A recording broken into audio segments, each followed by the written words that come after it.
sentiment de ce sujet-là. Et pour vous, nous avons un invité de marque qui s'appelle Sylvain Aounou. Pour ceux qui ont déjà regardé le premier épisode de notre émission Je veux comprendre, le connaissent déjà plus ou moins, mais pour ceux qui n'ont pas eu la chance de regarder, on va lui demander très humblement de se présenter à nouveau.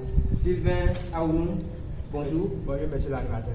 Content de vous revoir sur notre plateau aujourd'hui. Le plaisir partagé.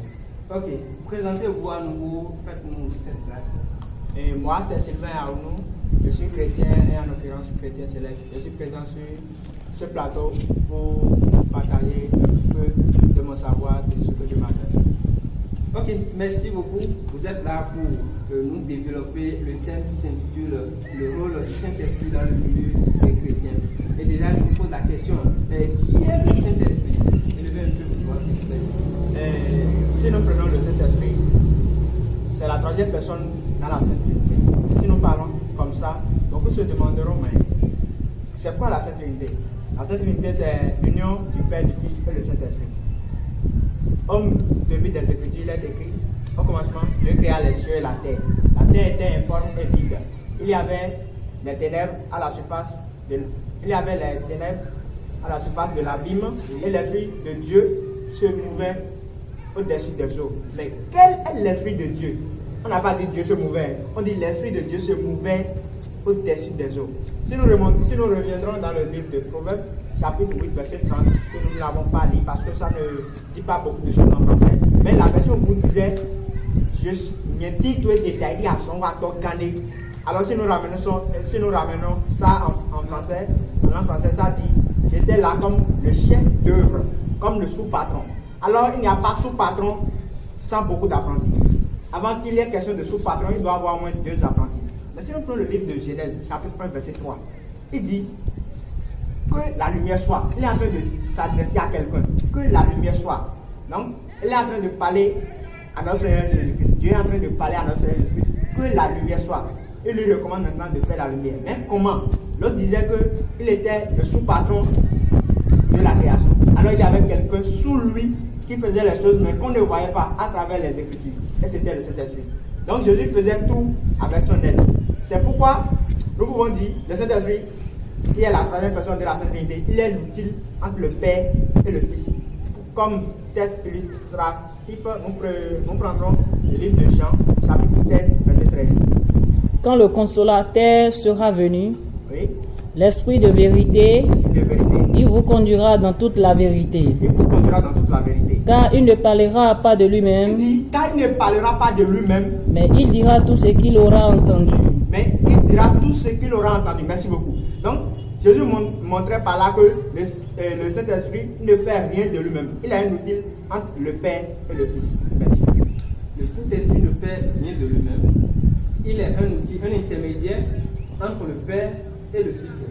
Maintenant, est-ce que le Saint-Esprit existait avant la naissance? Parce que, avant ce que vous venez de dire, c'est comme si c'est le truchement entre les deux personnalités ou bien les deux dieux. Maintenant, est-ce que ça veut dire que l'Esprit existait avant la naissance ou bien avant l'apparition de Jésus? Parce que n'oublions pas que Jésus avait dit que c'est après son ascension, il va envoyer un esprit qui sera le consolateur de ses disciples ou bien de ceux qui vont le suivre sa doctrine. Donc, j'aimerais savoir si l'Esprit existait avant qu'il ne prononce cette phrase. D'accord. Si nous remontons dans les temps, dans les Écritures anciennes, si nous prenons le livre de Genèse, en l'occurrence le chapitre 18-19, on verra que 3 personnes étaient logées chez Abraham. 3 personnes qui étaient dans la direction pour visiter Sodome et Gomorrhe, ils étaient logés chez Abraham. Mais c'était qui? Il y avait l'un d'entre eux qui disait, l'année prochaine, je reviendrai. Ta femme Sarah sera enceinte et elle enfantera un fils qui lui donnera le nom de Isaac. Mais qui étaient ces 3 personnes?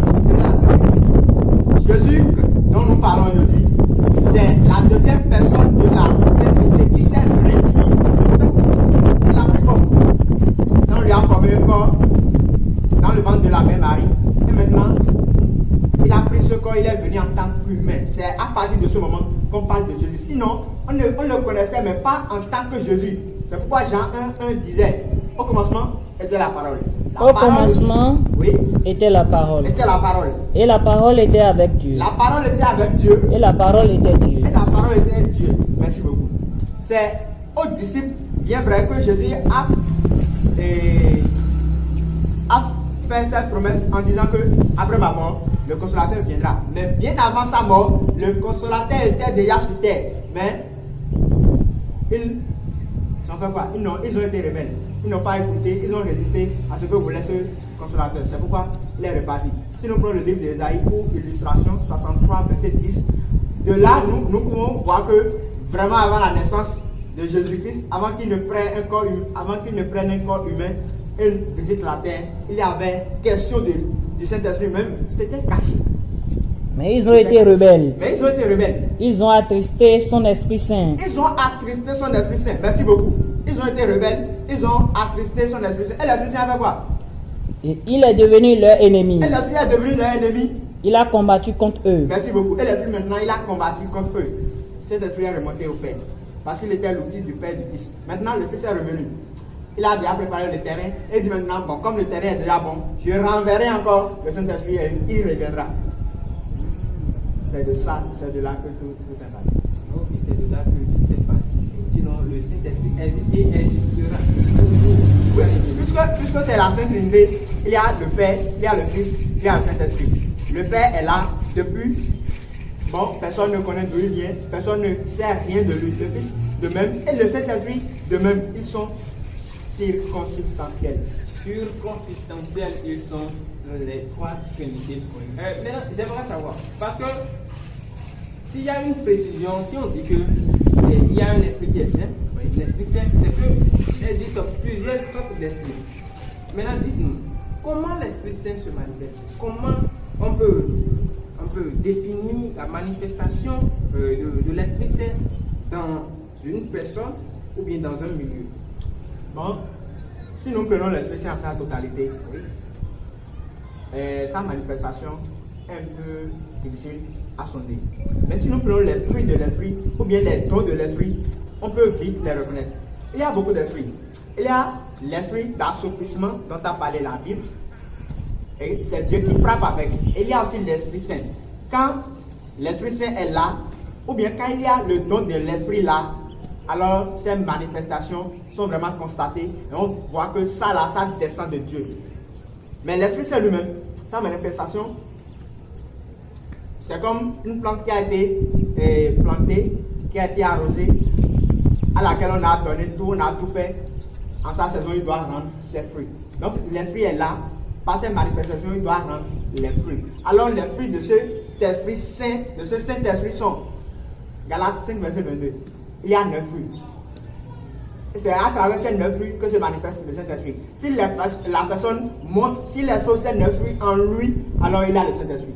Mais le fruit de l'esprit, Il dit, mais le fruit de l'Esprit, c'est l'amour, c'est l'amour, la joie, la paix, la patience, la patience, la bonté, la bonté, la bénignité, la bénignité, la fidélité, la douceur, la et la tempérance. tempérance. Alors, c'est à travers ces 9 fruits que se manifeste le Saint-Esprit. Ok, sinon, il peut y avoir plus de 9 fruits. Tout ce que vous voulez dire par là, c'est que c'est à travers vos fruits, on va reconnaître l'esprit qui vous habite ou bien l'esprit qui vous anime, l'esprit qui vous pousse à agir. Mais néanmoins, j'aimerais vous demander à quelle étape un chrétien peut avoir le Saint-Esprit ou bien est-ce que tous les chrétiens ont le Saint-Esprit? Oui, tous les chrétiens ont le Saint-Esprit, mais tous les croyants n'ont pas le Saint-Esprit. C'est la différence. J'ai déjà dit qu'il y a une différence entre croyants et chrétiens. Ce sont les apôtres qui ont été appelés pour la première fois, les disciples qui ont été appelés pour la première fois chrétiens à Antioche, parce que les actes reflétaient celui de Christ. C'est quand tu marches selon les ordonnances de Christ, c'est quand tu parles selon ce que Christ a recommandé, quand tu suis ses paroles, ses commandements, c'est à partir de là que tu es chrétien. C'est pourquoi Paul disait aux Corinthiens, si nous prenons le chapitre 11 du 1 Corinthiens, verset 1, il disait, suivez-moi comme moi, je suis Christ.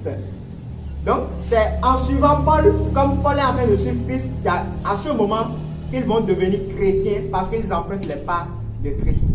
Donc, tous les croyants n'empruntent pas, comme nous l'observons aujourd'hui, tous les croyants n'empruntent pas le pas de Christ. Mais les chrétiens, en l'occurrence, en particulier, de façon particulière, eux, ils empruntent les pas de Christ. Donc, ils ont l'Esprit Saint en eux.